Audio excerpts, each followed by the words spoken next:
Jah, vist. Aga ma võin tegelikult võib-olla siis lähen juba sealt kontserdi, ma enam siis tagasi ei tule. Et kui te saate selle mu auto siis sinna Majakovski väljakule. No põhimõtteliselt ma saan tellida, aga ma loodan, et te siis leiate selle üles, kus nad hakkavad mulle helistama, et kus te olete. Aga andke siis minu number. Et nad ei helista veel, siis ma vaatan. No siis te helistate teemile, eks ole. No proovime seda teha, aga mis kellaks seda siis? No mis oli 3:04 või?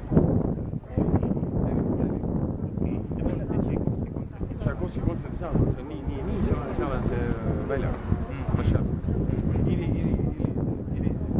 Ütleme niimoodi. Ma lihtsalt ei tea seda kohta, sest ta seal saab peatuda. No eks igal poolt peab saama, kui tulevad need, ma tulen Služebnist välja, Služebnist, ma siin peab saama, ma olen läinud seda autod.